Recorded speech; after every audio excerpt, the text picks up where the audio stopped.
So in 2011, we heard a lot about numbers. I mean, we heard about the 1%, we heard about the 99%, but who among us in this room have heard of the 8%?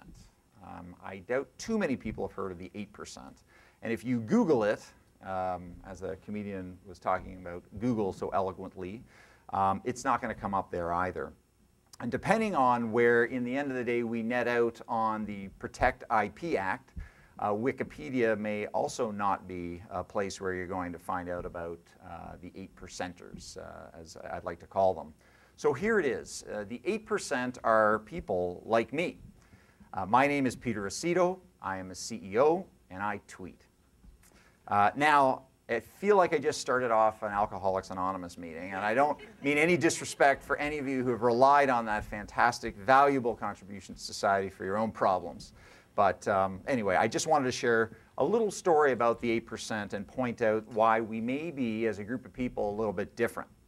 In 2010, someone you may or may not know, Amber MacArthur, she's a television and netcasting personality, and she wrote an article about CEOs on openforum.com. And she discussed business leaders who are active online, and she concluded that less than 8% of CEOs are active in social media. And she asked the question, to tweet or not to tweet, she wrote. That's the question facing many CEOs and C-level executives in Canada and all around the world. In her top 10 list, she included names like Tony Say from Zappos.com, Richard Branson, who we know, Martha Stewart, some of you have heard of, Michael Arrington from TechCrunch, Tim O'Reilly from O'Reilly Media, and ranked them based on her perception about how active they were as CEOs online. To my surprise, I too found myself on the list, number 5 as well. Not bad, right? I thought that was pretty surprising. Now, I haven't had the chance, and I must say, or the guts, to ask Amber whether she included me on this social high rollers list because I belong there or because there are Canadian content rules even applicable to the internet. So, and I'm not going to ask her about that. I'll just take it and run. And I don't even want to know the answer. But nonetheless, from Amber, I think the 8% movement was born. And to put it correctly, I believe social media's impact on business will one day be likened to the Industrial Revolution or cause change similar to the Industrial Revolution. I'll explain a little bit more about that later. And I'm not sure all of you would agree, but I think the 8%ers, CEOs and top business leaders who are active in social media, that probably is the thing that links us all together, that belief. I think we all see a dramatic shift underway. Some companies are being run differently today, and more importantly, I think companies will have to be run differently tomorrow. Some of you may have heard of a gentleman named Don Tapscott. He was the author of Wikonomics, and I think he quite succinctly alluded to the shift that's happening. What he wrote was as follows, in quotes, millions of media buffs now use blogs, wikis, chat rooms, and personal broadcasting to add their voices to a vociferous stream of dialogue and debate. You don't get to use vociferous every day. Employees drive performance by collaborating with peers across organizational boundaries, creating what we call a wiki workplace. Customers become, or consumers become, prosumers, rather than simply consuming the end product. This new way of organizing, and this is still part of the quote, this new way of organizing will eventually displace the traditional corporate structures as the economy's primary engine of wealth creation. Very interesting, and I think very dramatic. Another guy who believes in this seismic shift that social media is causing for business is someone named Gary Vaynerchuk. Gary Vaynerchuk is a pretty influential video blogger. He's also an entrepreneur. He has almost 1 million followers on Twitter. And he believes businesses have changed as well, and they're using social media because, and I quote, "It's a long way from friends sharing information on what they're having for lunch. Social media is used extensively for building brands, for emergency communications, as well as very much for selling things." So for me and for you, this is the so what moment that everyone anticipates when coming to hear someone like me talk about a specific subject. Sales, businesses, customers, all of these things have been turned on their head from, and will be turned on their head from now. And I think it's really going to think differently about the way companies are organized, run, communicate, and are led. I believe this is all primarily because, and the one primary driver, and I think the word that's most important for me and for us at ING Direct, is transparency. Now, the question that I was invited here to answer this morning, and what you presumably would like to hear my answer to, is how I managed to run a large organization and still have time to tweet and blog and connect. ING Direct has over 1,000 employees across the country. We've got almost 2 million customers from coast to coast. So why is being online every day made it to the top of my to-do list and things that I do every single day and not most other people's? Why is tweeting important? Why is chatting with customers on Facebook meaningful for ING Direct and ING Direct's bottom line? And how, given all the responsibilities of running the largest direct bank in Canada, along with some international responsibilities for my shareholder as well, do I manage to fit this into my day? Well, the balance of what I'm going to say here this morning, I think, and I hope, will really answer those questions. If I had to answer the question succinctly in a sentence or two, but I was told I should talk for half an hour, so it would be not good if I just did it in a sentence or two. My view on the matter about being social is I really don't have a choice. You look at the Arab Spring, these legislative protests around the world, the Occupy movement, here and in the US. We've all heard these examples, and I think ad nauseum, in fact. But they're all given as evidence for the effect social media has had on the world around us. And I think most people in this room would agree it does have a pretty big impact. And that in itself is not very surprising. But I think people are learning differently. People are acting differently and expect things to be done differently than they have been in the past, much because of the democratization of the internet. I really think this is all quite an amazing phenomenon that I and my colleagues are actually really studying. I think we're witnessing a period of change that we've maybe not seen before in human history. Now, maybe that's a little dramatic. I mean, I guess when we're here and there was nothing here before, that was probably more dramatic than what I'm talking about. But still, I think it's true. I believe we are really at the confluence of two revolutions. A social revolution where people of the world, certainly in the developed world or the Western world, are revisiting what capitalism means, revisiting the way people should be treated, the role of government, the role of business, as well as a technology revolution. And I don't think too many would disagree with the speed and pace of change that technology is having over the last few years.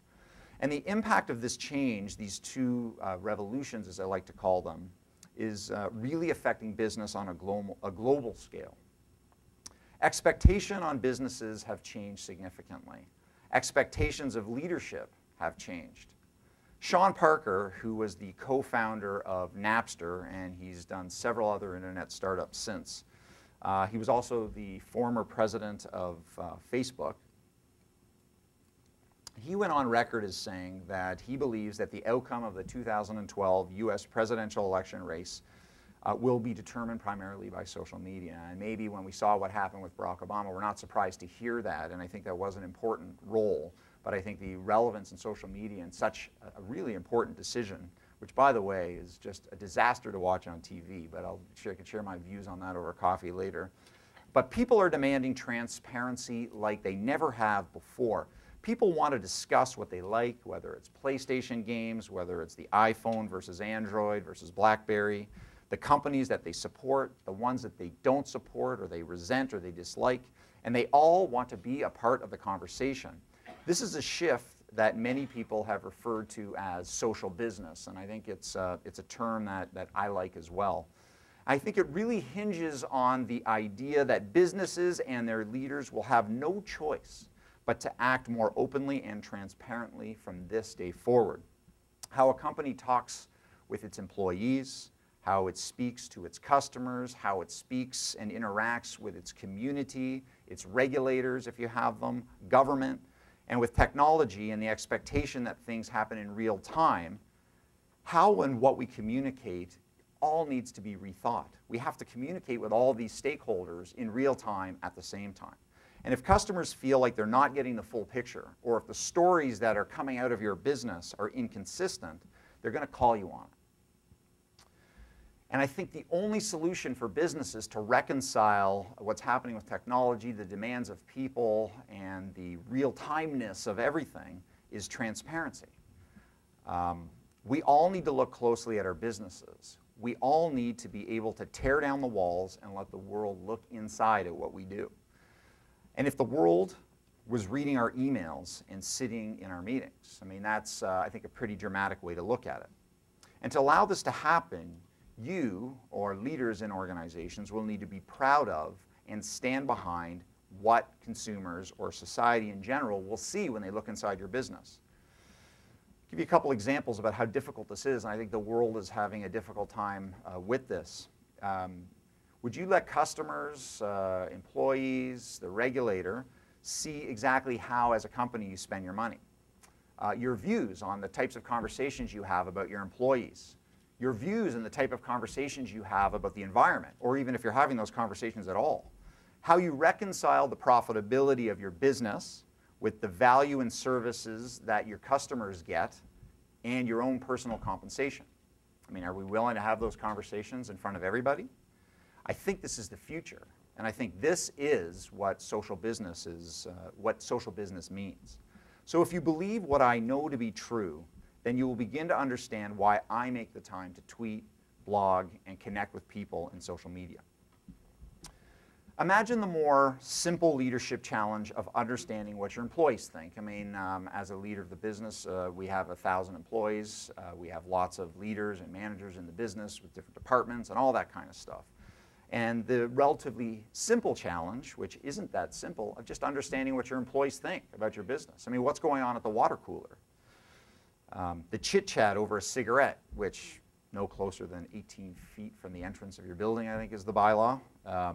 What a wonderful and powerful tool for a CEO or a leader of any kind to know what his or her employees are thinking. I mean, don't you think? So think about it.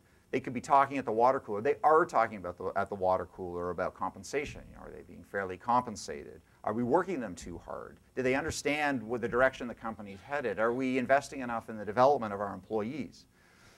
Why are you marketing a home equity line of credit when for 14 years you've been telling people to save money? These are real things that our employees are talking about, and the good news is I know they're talking about it because we do these things. Any leader would want to know what their employees are thinking and would likely consider what, if anything, can be done about it.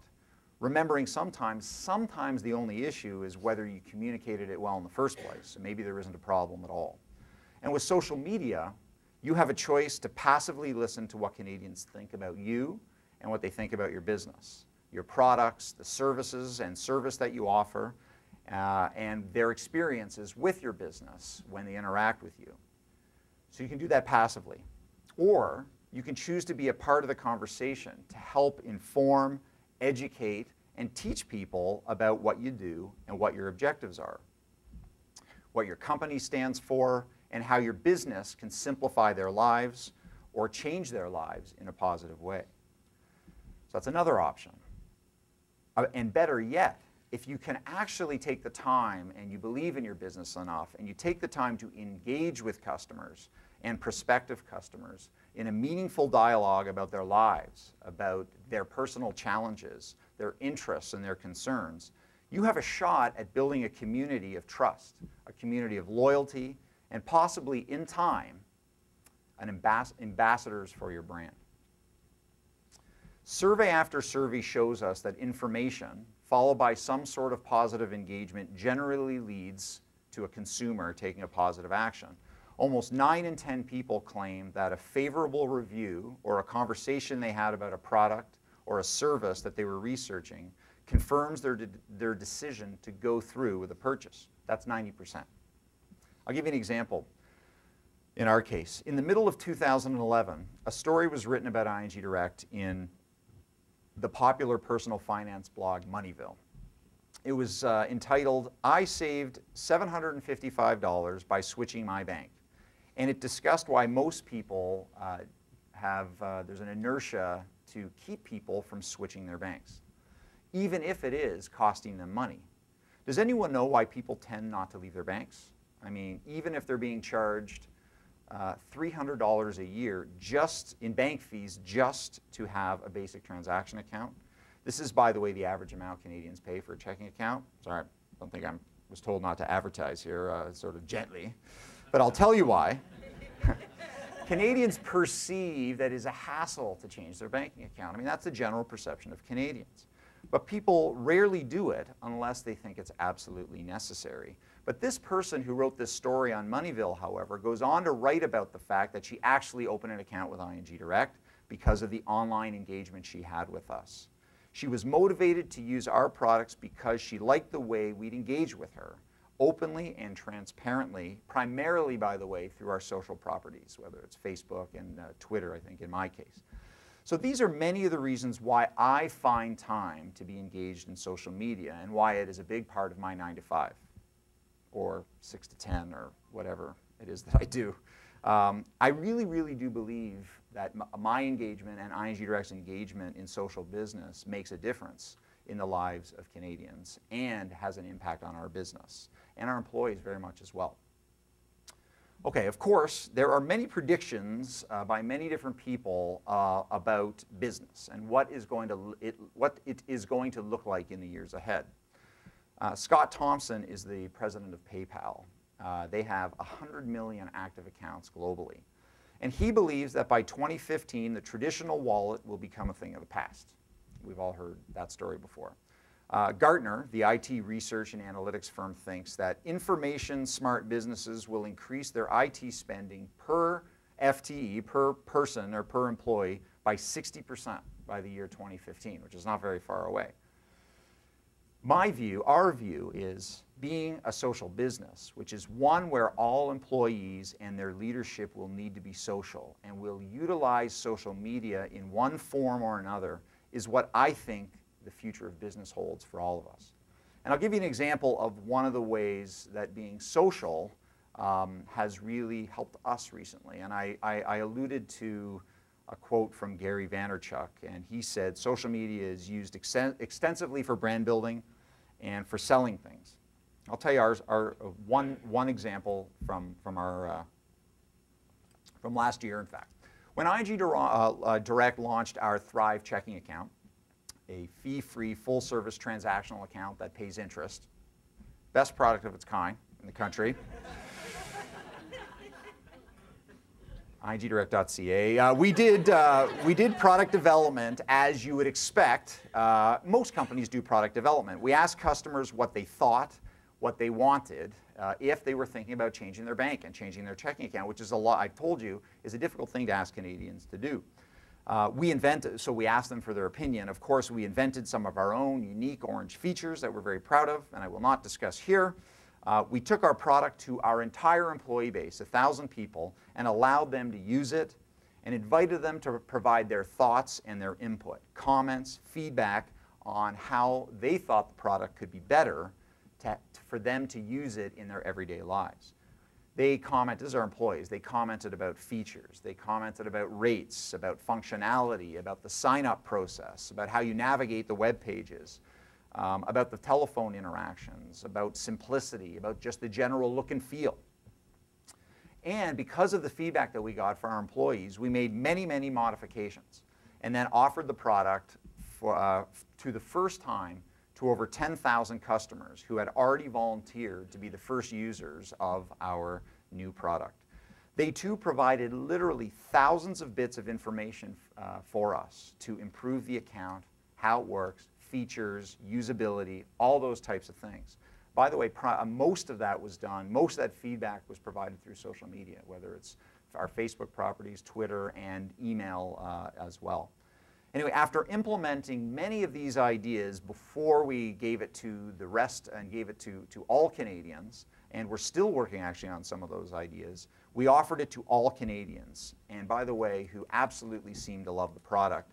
We've opened nearly 100,000 accounts in just under a year, and this has become our #2 largest source of new customer acquisition for our business. Canadians helped us build this product. and have actively helped us sell the product as well. This is one, I think, concrete and simple example to explain, but maybe not so simple to execute, of how being a social business can be very helpful to all of your business's commercial objectives. ING Direct's business was always built on a platform of values, a platform of principles, including transparency, honesty, providing great value and great service. Our foundation of values and our aspiration of complete transparency in all cases has allowed ING Direct to be a social and culture-driven organization on the inside. And fortunately, we've been able to do that and enjoy some commercial success. In the last 2 years, ING Direct has been considered one of Canada's top 50 best employers. We just recently were awarded one of Canada's top 10 most admired corporate cultures. In 15 short years, remember our competitors are probably about 150 years old each. We're the 6th largest mortgage originator in Canada, 7th largest holder of deposits, so encouraging people to save, and the 4th largest holder of tax-free savings accounts in the country.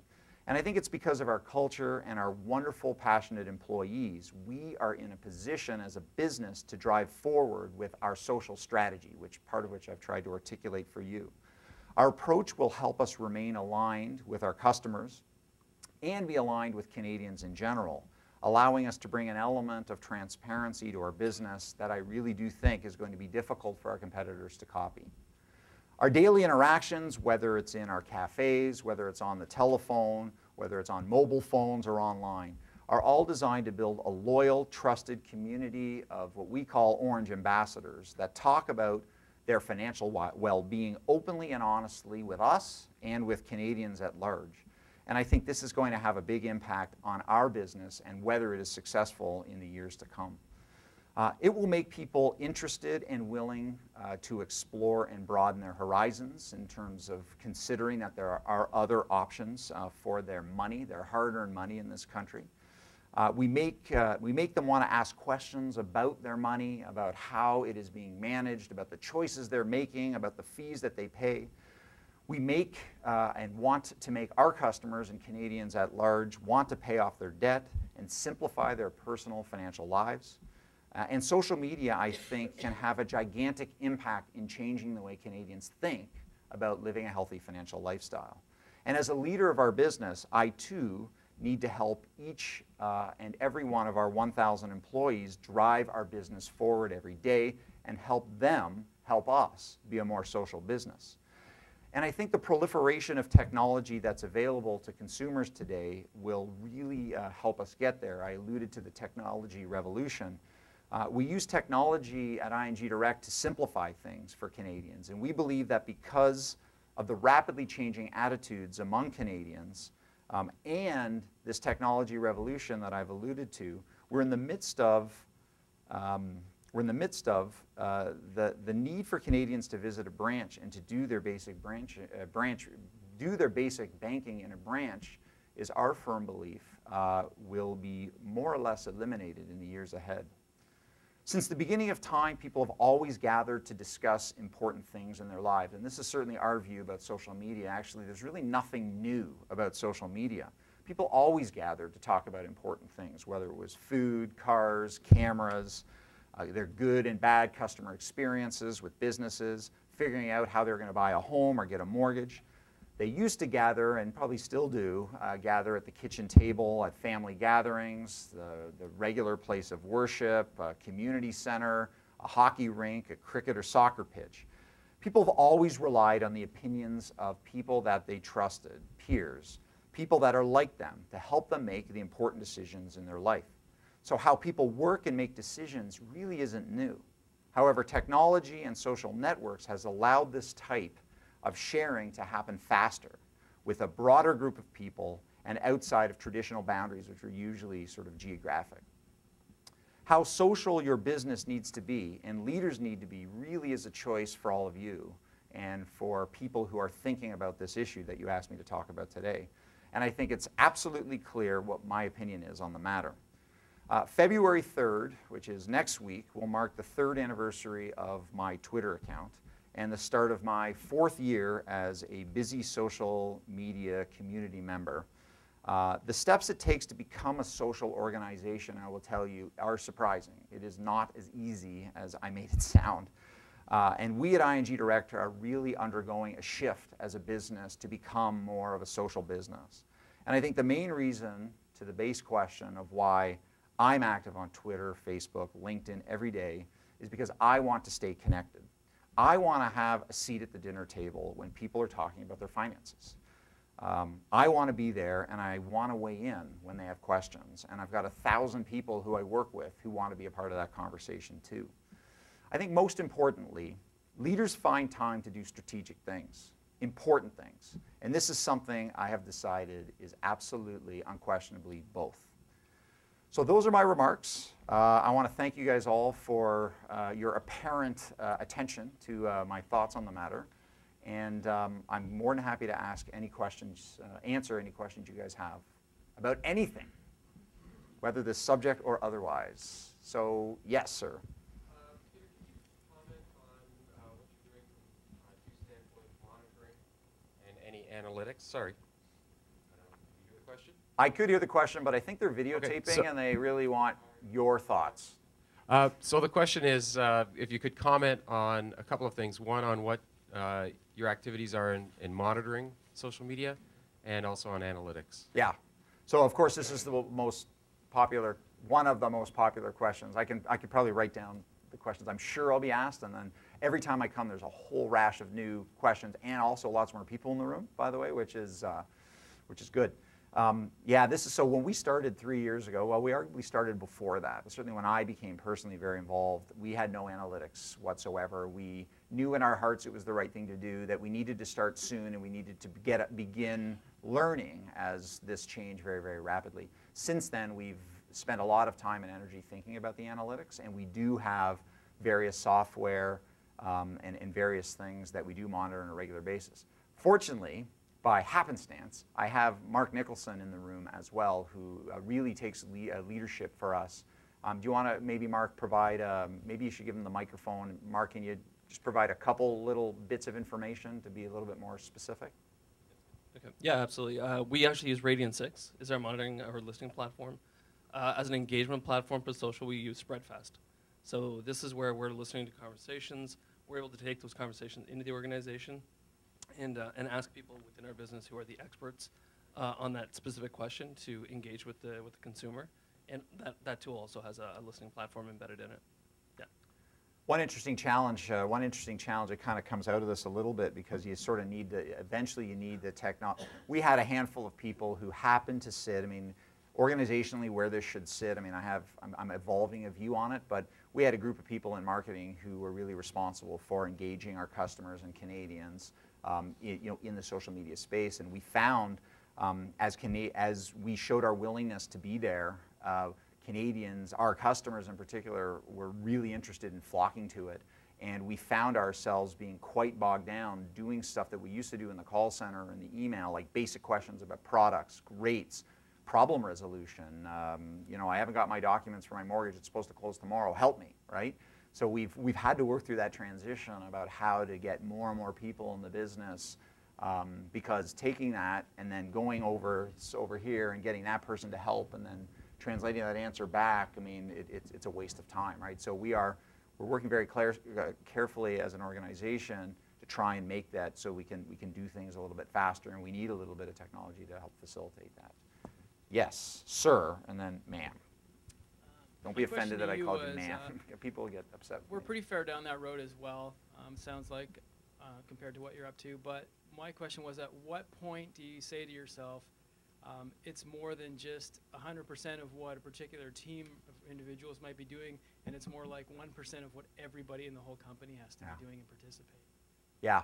So just to be clear about, make sure I got the question or comment, was, is it 4 people that spend all their time, or is it everybody in the organization spends a little of their time? And I think the answer is the latter. I mean, if the vision is we want our organization to be a social organization, we need hundreds of people engaging in this way.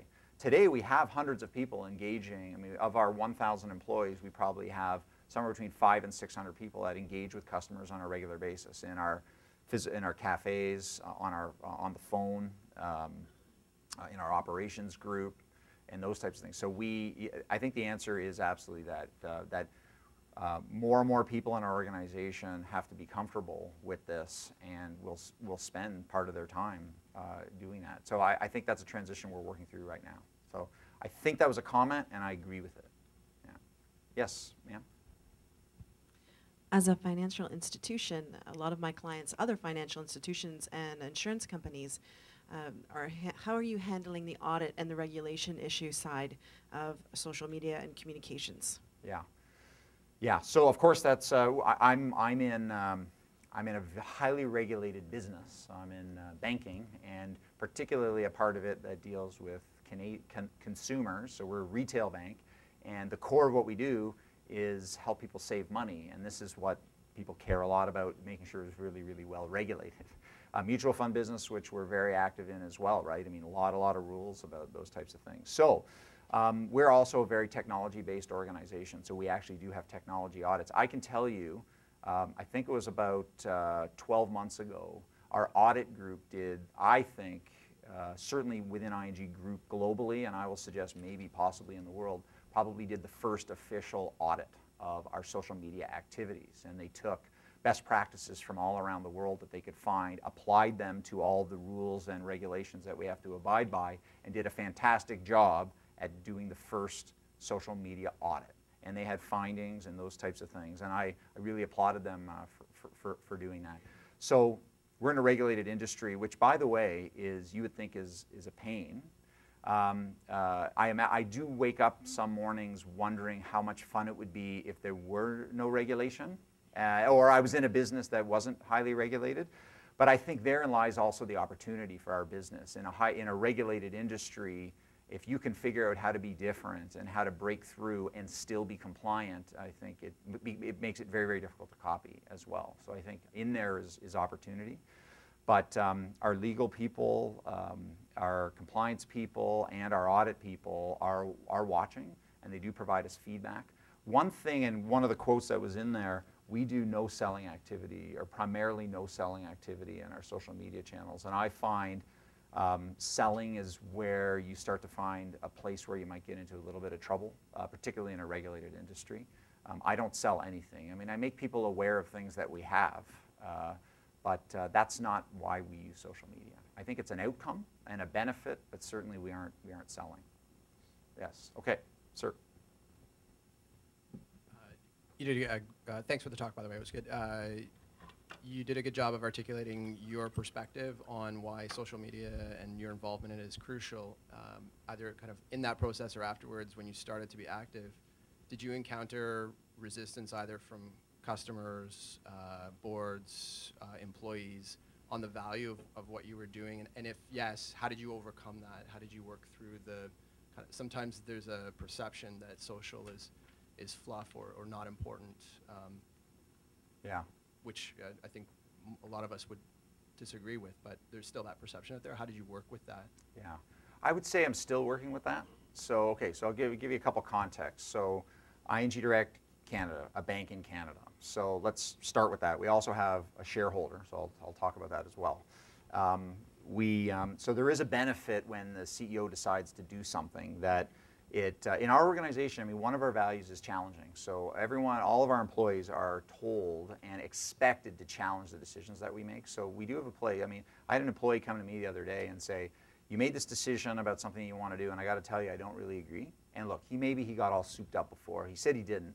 And I actually changed my mind because he made a real thoughtful case about it. So we're trying to do that in our culture, but still, we're humans, and people don't just seem to do that very often.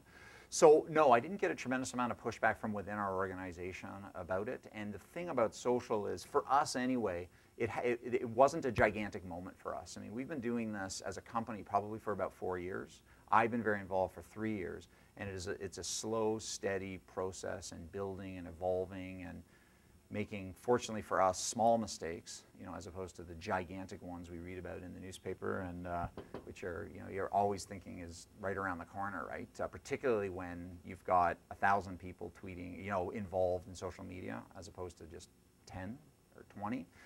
So not a tremendous amount of resistance inside. I will tell you, I think, like, we have a board as well, an independent board, whose responsibility is about governance and safety and soundness. My view about that is that they watched and they knew it was good and experimental, but they themselves didn't understand it well enough. And I believe in their heads, and I know in their heads, they were watching, wondering, they thought it was small, so it didn't bother them from a governance perspective.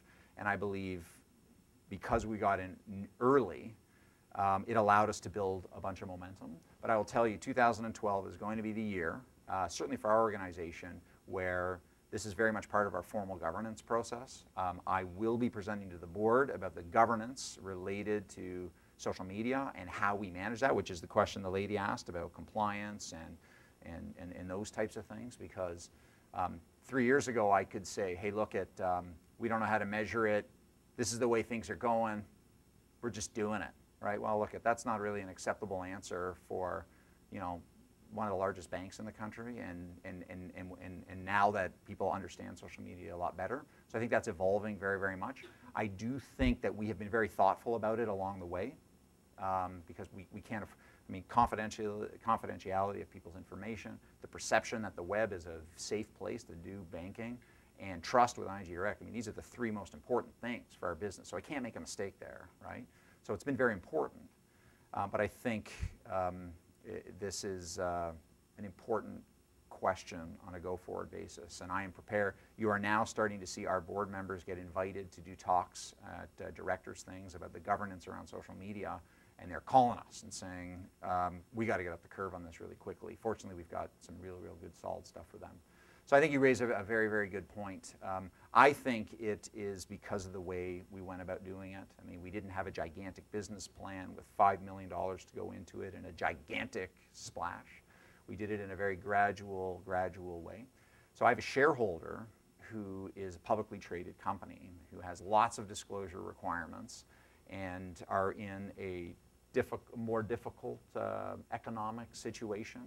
And they are now asking us to share our best practices about social media and how we run our business so that they can think about how to leverage that globally. But there's ING units, particularly ING Direct units, all around the world who have social media properties and persona. They're not as active and as busy as we are. I also think Canada is a little unique in some ways. I mean, it's special, I should probably say. I mean, when you look at Canadians' adoption of technology, I mean, we've always been quick adopters of technology. Our penetration in Facebook, Twitter. I mean, Canadians, we're on the front. Like, this is a great country to have a business model like ours who want to engage people in social media, because Canadians do spend a lot of time online and they absorb a lot of content. I think 44% of Canadians do online banking at least once a week. I mean, that's a huge adoption rate. It's great. Great question. Very long answer. Yes, sir. I just wondered if you could go back and talk a little bit of detail about on the regulatory side. So I understand the customer service side of it. I mean, Best Buy's done a similar thing where they've sort of empowered their employees to respond. But when you're, I'm assuming you also do other kinds of social content that might be more down the path of marketing information or trying to engage the community in discussion about finances and so on. And in that case, is that content, are you going through an internal approval process before it is broadcast, so to speak? And how does that work? Today within our organization, I would say there's probably somewhere in the neighborhood of 10 to 12 people who are primarily concerned with all of our social media properties. Would you roughly agree on that number, Mark? Yes, on the customer service side, we've got a whole bunch of other people who are involved. But to your specific question, there's a very small group of people who are actually creating content, vetting the content, putting the content out there, and who are involved in those conversations. My belief about social business and what we need to do in the end needs to change that. I think, very, very much. But I still think we have some questions we have to answer there. So the 10 to 15 people, these people have worked at ING Direct for some time. I know them very well. I trust their judgment as much as I trust my own judgment, actually probably more, and have not been disappointed by their behavior from a content perspective. But I think you do raise a very, very good point, right? I'll tell you one gigantic priority for us, and I think you caught the thread in what I said, is this whole concept of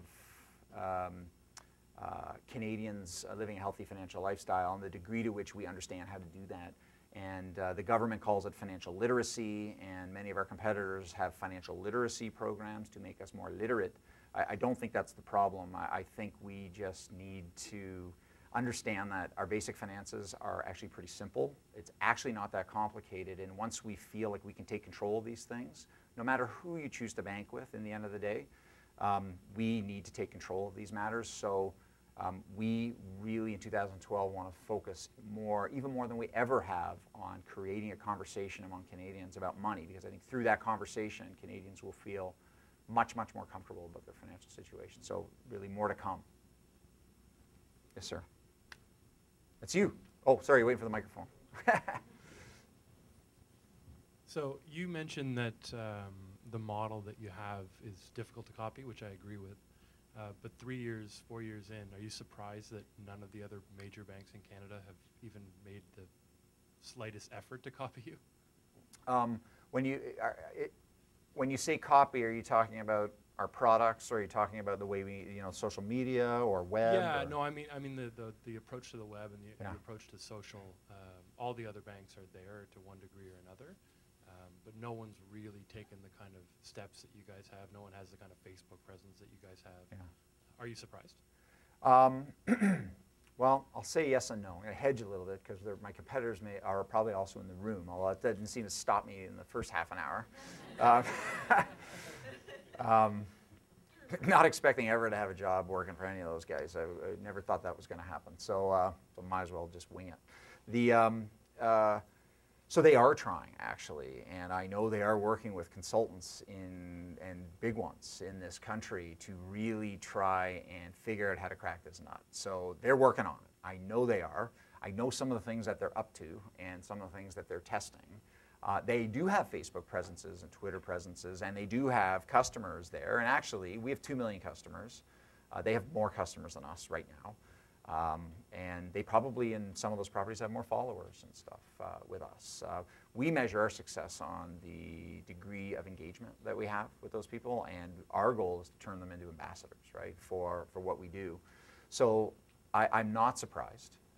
We do know that we need to be faster in order for us to stay a little bit ahead. I mean, that's the story of the underdog, right? And that's what we wake up every day feeling like an underdog, even though we've had some success.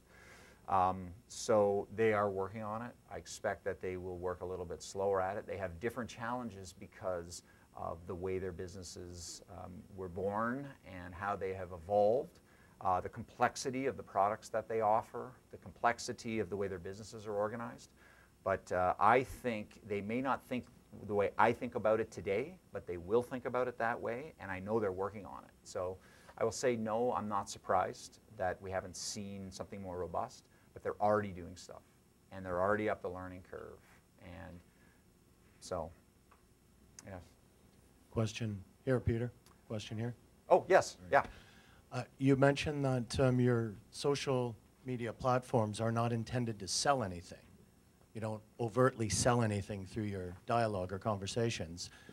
However, wouldn't your online marketing efforts then sort of mirror what you do socially to talk about, getting new customers? Yeah. So the answer I will say is no. Okay, so only because of the word you use. So you alluded to mirroring, which means we're doing the same thing in our online marketing efforts as we are in social media. I will say there's definitely overlap. I mean, we talk about the same things and the same concepts, but our social media presence, I mean, we have an ING Direct Twitter account. I have a Twitter account. We have our local regional cafes. We have physical locations in the major cities in this country. They all have their own presences in social media. And they're very, very focused on creating community and being a part of those communities and getting to know the businesses and getting to know Canadians in those particular areas. So they're much, much, much more focused on building community, getting people in, getting people to live and experience our brand every day, begin to trust us and be willing, because we need to jar people to wake up after generations of using the same bank, right? I mean, I'll be honest with you, I just to explain this to employees. There's $850 billion in savings. Your savings, you worked really hard for it, in the big 6 banks, earning less than 0.5% today. That is lazy, right? And our job is to try and jar people to say, I need to do something about that. So selling, using the language of selling, doesn't seem to work. I mean, no disrespect to my marketing friends and colleagues in the room. So there is parallel. You know, we launched a home equity line of credit that's very, very different than everyone else's. We talked about it in social media. I talked a little bit about it in social media. I explained why it's different, right? I explained our views about living a healthy financial life, but also that borrowing money sometimes is necessary, but there's a smart way to go about doing it and a way to look at it. I mean, that's how we engaged people in social media, but we're also selling it. So it's not a mirror image, actually. I don't think we use it specifically as a marketing tool, but there are marketing messages inside of it. Would you agree with that, Mark? Yeah, absolutely. I think it's a parallel pitch on. We launch a campaign through digital marketing, and inevitably a conversation does ensue from social about the opportunity that. But we have a lot more layers to our messaging and our marketing campaigns that are more around, savings as a lifestyle and getting back to the roots of what made us feel great back in the 80s. That was a great way to market. Without it, absolutely. I mean, it all comes back to brand and what we stand for. But there's not the direct correlation between. Sorry. There's not necessarily the direct correlation between, hey, we got a great campaign out with these rates, and you got to go check it out. We don't go down that path. Yeah. So we have RSP season coming up. With ours, I mean, what will we be doing? He's going to need the mic back. So specifically, in marketing, we're going to tell our customers about it's RSP time. We're going to tell them that they should be making contributions to their RSP. We're going to tell them what we got for them. I mean, that's traditional marketing. We're going to do that in a variety of different ways. In social media, Mark, what will we do? Yeah, I mean, the messaging in social right now is a lot more about the emotional appeal, about what we're trying to instill. So Canadians inevitably, right now, there's complexity around finances. We're hearing all these bad stories in the news every day. So the messaging that we have out there right now is just, keep calm and save on. And it's really, it does definitely tie back to our campaign, but we aren't focused on, hey, we've got a 90-day GIC that you need to buy now.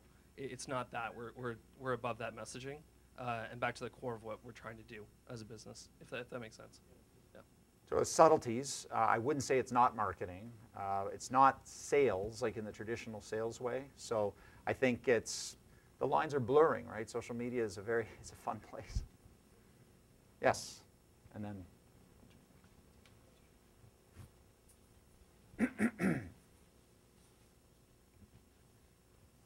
You alluded to this a bit in your presentation, and you mentioned that you want to have a group of ambassadors in the social space. That's kind of the ultimate goal. What does that look like? So can you identify from an external perspective, potentially from an internal perspective, what does success look like for you in this space?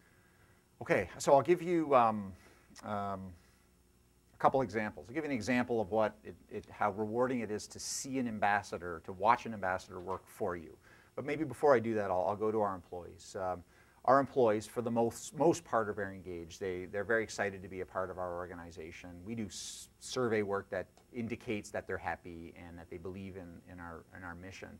I told them a story yesterday about, I was at my son's hockey game, and some parents were asked, they need a new mortgage, so they were asking me some questions about getting a mortgage, and oh my God, look at the rates today, and what should we do?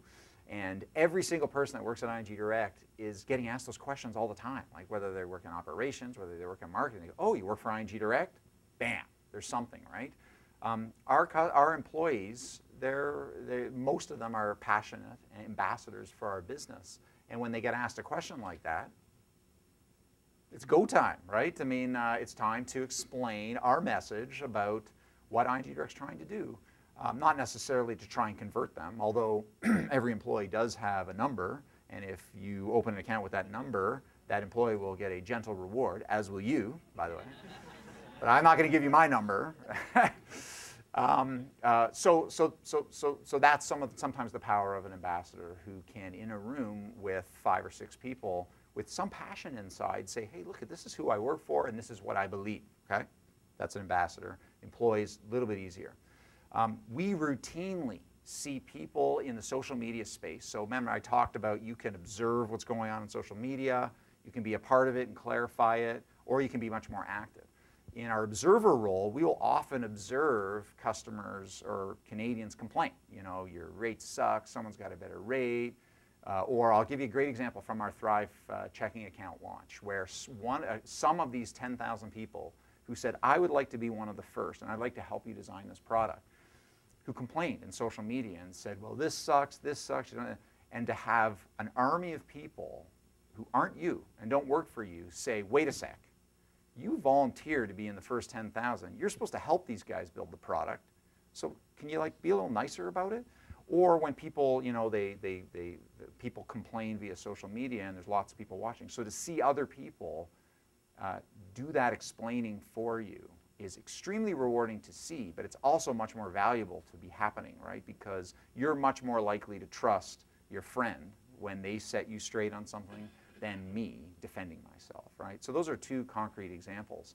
We have what we call ING Direct, the Orange Ambassadors program, and there are people who are very passionate about our brand and have no troubles whatsoever sharing it with all their friends and family.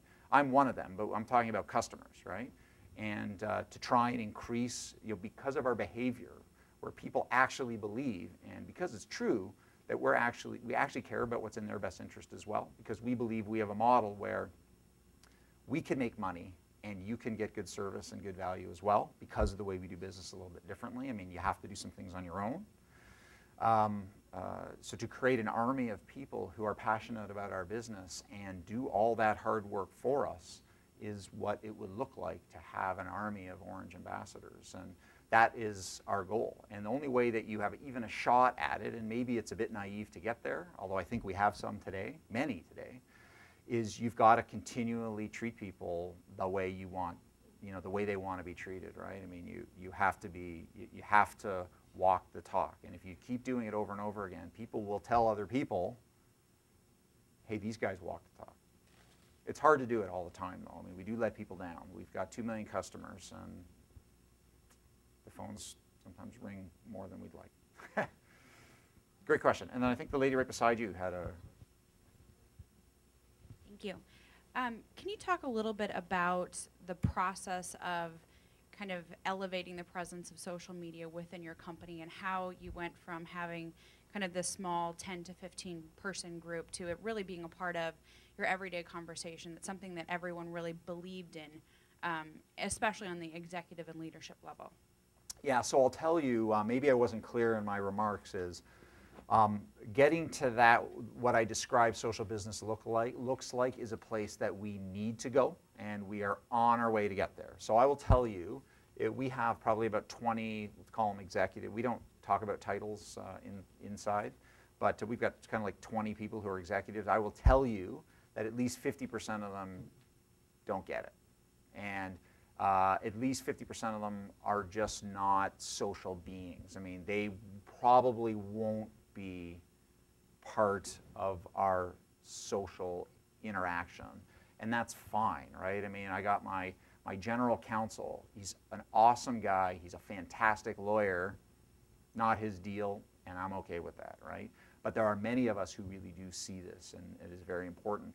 I'm certain that of our 1,000 employees, by the way, the average age of our company is probably relatively low compared to maybe the typical company in Canada. We probably already have 300 or 400 employees who are very active socially in this social space.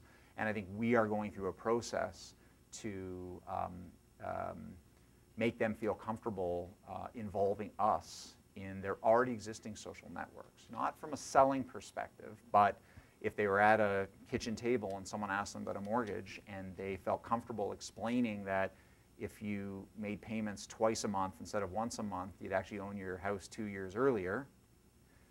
Why don't they do that in the social media space as well? So I overrepresented where we are. I wanted to be clear about where we're going, and I think we still have to answer some of those questions. But we're certainly, there's a large group of us who are very, very committed, and we see this as the future, and we're positioning ourselves for it.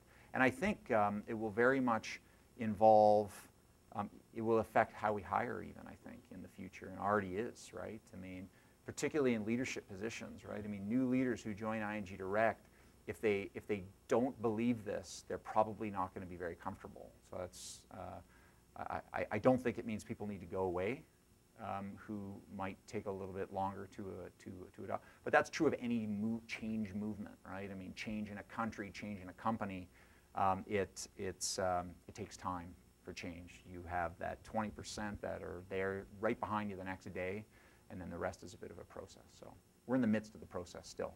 So we only have a couple minutes left. I think it was 5. So maybe we should just take 2 questions, and I'll try and be a little bit more concise with my answer. Has ING carried over your social media strategy into the B2B space at all, or is your customer base exclusively consumers in Canada? I'd say our customer base is 95% consumer. We do have business savings, which was primarily designed for our customers on the retail side, but who are also small business owners. So no, we've done very, very little in that regard. And yeah, so my thoughts do come very much from a retail business perspective, right? Business to business is probably a little bit of a different approach.